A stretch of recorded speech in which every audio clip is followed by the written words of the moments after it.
श्री स्वामी समर्थ मंडळी प्रेक्षकांनो, ठरलं तर मग मालिकेमध्ये आपण पाहतोय की प्रत्येक भाग आता खूपच सुंदर वळण घेताना दिसतो आहे.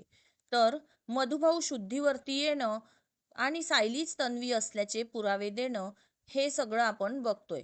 आणि दुसऱ्या भागामध्ये आता मात्र इकडे आपल्याला प्रिया ही खोटारडी आहे हे कळणार आणि तिच्या पोटामधलं बाळ आता अश्विनचं नाहीये हे DNA टेस्टमुळे सिद्ध होणार आहे.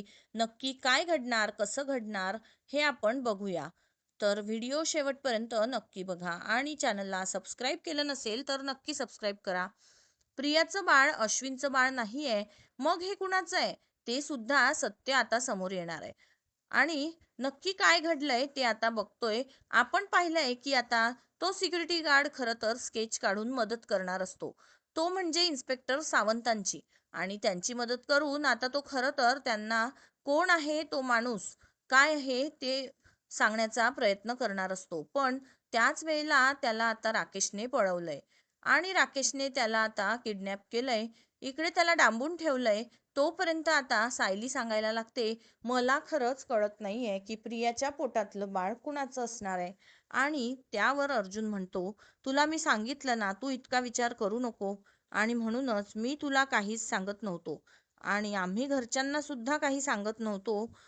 म्हणजे मॉमला सुद्धा हे न सांगण्याचं कारण हेच होतं आणि म्हणूनच आम्ही हा विषय काढला नव्हता. तू आता जर का असाच विचार करत राहिलीस तर आपल्या बाळावरती याचा परिणाम होईल. आणि मुळातच मला आता प्रियाच्या कोणत्याही विचारामुळे आपल्या बाळावरती झालेला परिणाम अजिबातच बघायचा नाहीये. असं म्हटल्यावरती सायली सांगायला लागते, ठीक आहे, तुम्ही म्हणता जे काही तुम्ही जे काही म्हणताय ना ते मला पटलेलं आहे. पण तरी सुद्धा आई जर का म्हणत आहेत की DNA टेस्ट झाली पाहिजे तर ही DNA टेस्ट झाली पाहिजे. ते बाळ आपलंच आहे ना, मग मात्र आपण या सगळ्यात त्या बाळाला काहीही झालं तरी सुद्धा आपल्या घरात आणायचं. त्या बाळाचा काय दोष? यावर अर्जुन म्हणतो, हे बघ, ते जे काही निर्णय असेल ना, तो निर्णय अश्विनचा असेल आणि म्हणूनच मी या सगळ्यामध्ये आता तुला सांगतोय की तू लक्ष घालू नकोस. जे काही आहे ते मी बघेन. यावरती ती म्हणते, नाही, मला काय म्हणायचंय, DNA टेस्ट आता माझी आणि प्रतिमा आत्यांची पण करायची आहेच ना, तर आता त्यासोबत तुम्ही इकडे टेस्ट करून घ्या, ते म्हणजे प्रियाची. यावरती अर्जुन म्हणतो, ठीक आहे, मी सगळं करेन, फक्त मला तुला एकच विनंती आहे की या सगळ्यामध्ये तू आता फक्त आपलं डोकं शांत ठेव आणि डोकं शांत ठेवून आता तू फक्त आणि फक्त बाळाचा विचार कर. लगेच अर्जुनला कॉल येतो. अर्जुन कॉल करतो. कॉल केल्यावरती अर्जुन आता ताबडतोब सगळ्या यंत्रणा कामाला लावतो. प्रियाचे आणि आता प्रियाच्या पोटातल्या बाळाचे, त्यानंतर अश्विनचे DNA मॅच करायला सांगतो. त्यासाठी सगळ्यात पहिले परवानगी काढायची गरज असते. पण प्रियाने या सगळ्यात परवानगी तर दिलेलीच आहे. प्रियाने परवानगी दिल्या कारणाने आता हा सगळा प्रकार म्हणजे इझिली सगळं होणार आहे. बरं, ते होत असताना तोपर्यंत सावंतांचा फोन येतो. सावंत अर्जुनला फोन करतात आणि सावंत फोन करून अर्जुनला सांगायला लागतात, अर्जुन सर, जो सिक्युरिटी गार्ड आपल्याला साक्ष देणार होता ना, तो सिक्युरिटी गार्ड आता पळून गेलेला आहे. आणि त्यावरती मात्र आता इकडे सांगायला लागतो अर्जुन, बरोबर आहे, कारण आता त्याला या लोकांनी म्हणजे ज्यांनी मधुभाऊंवर अटॅक केलाय त्यांनीच कदाचित त्याला गायब केलेलं असावं. आणि त्यांना समजलं असेल की खरं तर या सगळ्यामध्ये इकडे तो म्हणजे आपल्याला स्केच काढून देणार आहे. पण यावर इन्स्पेक्टर सावंत बोलायला लागतात, खरं सांगायचं तर त्याला समजण्याचा काहीच प्रश्न येत नव्हता. म्हणजे आता खरं सांगायचं, आपण हे दोघातच बोललो होतो ना, आपल्या तिघांऐवजी ते कोणालाच माहीत नव्हतं. मला तिकडे फक्त सायली मॅडम होत्या. मग हे सगळं आता समजण्याची काय गरज त्याला? त्या माणसाला काहीच कळायला मार्ग नाहीये की नक्की आता काय झालंय ते. असं म्हटल्यावरती अर्जुन म्हणतो, ठीक आहे, तुम्ही काळजी करू नका. पण सावंत इन्स्पेक्टर, मला तुमची एका दुसऱ्या ह्याच्यामध्ये मदत लागणार आहे. आणि त्यावर सावंत म्हणतात, काय झालं, कशामध्ये मदत लागणार आहे? त्यावरती आता लगेचच इकडे सांगायला लागतात, ते म्हणजे सावंतांना सांगायला लागतो अर्जुन की मला खरं तर DNA टेस्ट करायची आहे आणि ही DNA टेस्ट करण्यासाठी मला आता परवानगी लागेल. सावंत म्हणतात, ठीक आहे, कुणाची DNA टेस्ट करायची आहे? यावरती तो सांगतो, प्रियाच्या बाळाची. म्हणूनच जेलमध्ये तिची DNA टेस्ट करण्यासाठी परवानगी लागते. यावरती सावंत आता सांगायला लागतात, हो परवानगी तर लागते, पण तुम्ही चिंता करू नका. तुम्हाला मी योग्य पद्धतीने परवानगी मिळवून देण्याचं काम करेल. आता इकडे सायली सांगायला लागते, मग आता मधुभाऊंवरती हल्ला करणारा माणूस कधीच पकडला जाणार नाहीये का? तो आपल्याला कधीच भेटणार नाहीये का? अर्जुन म्हणतो, काळजी करू नकोस. मी असताना तुला कोणतीही काळजी करण्याचं कारण नाही. हे बघ, काहीही करेन मी.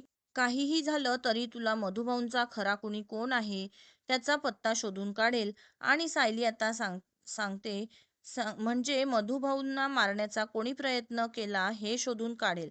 सायली आता सांगायला लागते, आणि प्रियाच्या बाबतीत सुद्धा लवकरात लवकर सत्य शोधून काढलं पाहिजे, जेणेकरून या घरामध्ये जे काही चाललंय ना, त्या गोष्टी मात्र आता लवकरात लवकर थांबल्या पाहिजेत.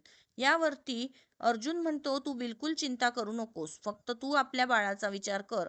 आणि त्यानंतर मात्र अर्जुन म्हणतो, हे बघ, तुला खरं तर तन्वी आहे हे आपण DNA टेस्ट तर करूच, पण त्याआधी तू आता हे सगळे पेपर जर का पाहिलेस, सगळं गाठोडं पाहिलंस ना प्रियाचं, तर तुला गोष्टी आठवतील. सायली आता त्या सगळ्या गोष्टींचा फील घेते, आणि हो, या गोष्टी माझ्या आहेत हे मला आठवते आहे. हे खेळणं हे खेळणं सुद्धा मला आता सारखं सारखं दिसायचं. असं म्हटल्यावरती अर्जुन म्हणतो, मग काय पुरावा पाहिजे? आणि घरचे आता जर का आपण सांगितलं की तू तन्वी आहेस, तर थोडी ना या सगळ्यामध्ये नाही म्हणणार आहेत. घरचे आता तुला या सगळ्यात काहीच नकार देणार नाहीयेत. आणि यावरती आता ती सांगते, हो, पण मला सुद्धा घरच्यांना अंधारात ठेवायचं नाहीये. सोक्षमोक्ष जोपर्यंत सगळ्या गोष्टीचा लागत नाहीये ना, किंवा खरं सत्य जोपर्यंत माझ्यासमोर येत नाहीये, तोपर्यंत मी काहीही झालं तरी सुद्धा या सगळ्यात आधी शहानिशा करेन आणि मगच हे करेल. त्यामुळे तुम्ही दोन्ही DNA टेस्ट लवकर करा. आता इकडे प्रियाला DNA टेस्टसाठी एक नोटीस गेलेली आहे, आणि प्रियाला नोटीस गेल्यावरती प्रिया आता विचार करायला लागते, ठीक आहे, ही DNA टेस्ट करायला मी तयार आहे. पण तरी सुद्धा रिपोर्ट मॅनेज करणं आता हे सुद्धा प्रियाला गरजेचं वाटतं. म्हणजे इथेच आपल्याला लक्षात येतंय की प्रियाला स्वतःलाच खात्री नाहीये की हे मूल अश्विनचं आहे. आणि त्यासाठी ती आता सचिनला बोलावते. ती सचिनला सांगायला लागते, एक गोष्टीची मी तुझ्याकडे मदत मागितली होती, पण ती तर मदत तू काही मला करू शकला नाहीस. पण आता तरी तू माझी मदत करशील का? आणि त्यावर आता सचिन सांगायला लागतो, हे बघ, मी त्यावेळेला सुद्धा तुला मदत करण्याचा प्रयत्न केला होता. पण आता त्या लोकांनी जर का तुला नाकारलंय, यात माझी काय चूक? मी काय करू शकतो? आता मात्र प्रिया सांगायला लागते, हे बघ, जास्त बोलू नकोस. जी काही मला मदत पाहिजे आहे ना, ती मदत तूच करू शकतोस. यावरती तो म्हणतो, बोल, काय मदत करायची आहे? आणि त्यावर ती सांगते, DNA रिपोर्ट मॅनेज करायचे आहेत. यावर तो म्हणतो, DNA रिपोर्ट? यावरती प्रिया सांगायला लागते, हो, DNA रिपोर्ट. कारण काही झालं ना, तरी सुद्धा मला या सगळ्यात फक्त आणि फक्त म्हणजे जे काही रिपोर्ट येतील ना, ते कोणत्या लॅबमध्ये येतात, त्या लॅबमध्ये जाऊन तू रिपोर्ट मॅनेज करायचे. तो म्हणतो, पण कुणाचे? यावरती ती सांगते, माझ्या बाळाचे आणि अश्विनचे. असं म्हटल्यावरती तो म्हणतो, म्हणजे तू इतकी कशी काय हे आहेस की तुला माहित पण नाहीये की तुझ्या बाळाचा बाप कोण आहे ते? यावरती ती म्हणते, हे बघ, तुला याच्याशी काही पडलेलं नाहीये. आणि त्यावरती तो म्हणतो, म्हणजे अश्विन जे बोलतोय ते खरं आहे ना? अश्विन जे काही आतापर्यंत बोलतोय त्या गोष्टी बरोबर आहेत? हे बाळ आता त्याचं नाहीये?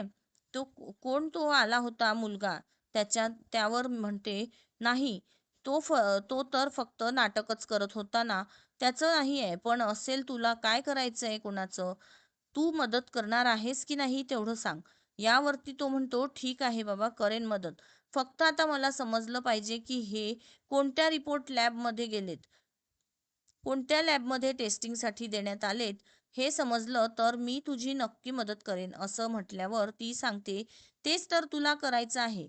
काही कर.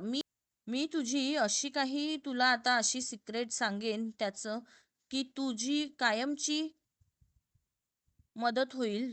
पण त्याआधी तू माझं काम करायचं. तो म्हणतो, ठीक आहे. आता या सगळ्यामध्ये प्रिया इकडे हसते आणि ती विचार करते, या लोकांना काय वाटलं, ही प्रिया प्रिया काही साधी सोपी चीज आहे का? काही झालं तरी सुद्धा ही प्रिया काय आणि कसं करू शकते ना, या लोकांना अंदाज नाहीये.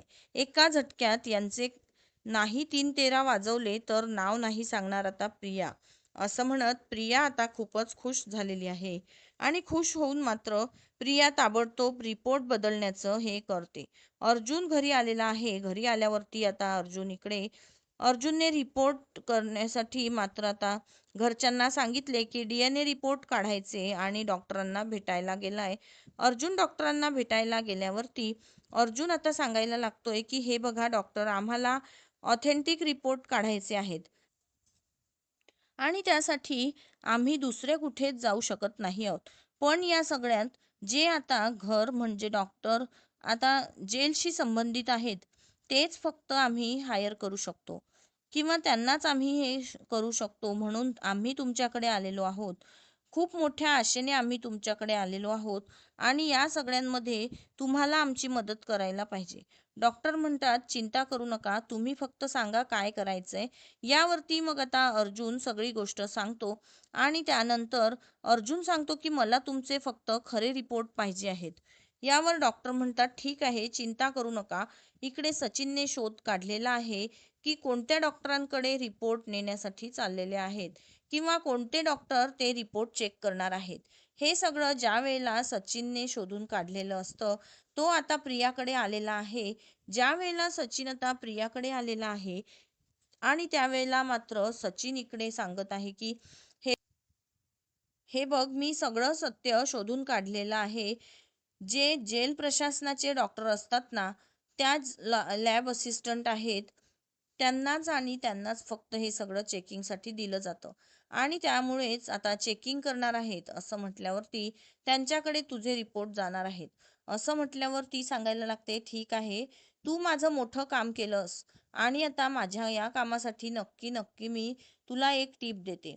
आणि त्यावरती मात्र आता प्रिया इकडे सांगायला लागते, एक काम कर, म्हणजे आता तू काय करायचंयस माहितीये का, मी ज्या वेळेला त्या घरात गेले होते ना, त्यावेळेला मला समजले की सायली प्रेग्नेंट आहे.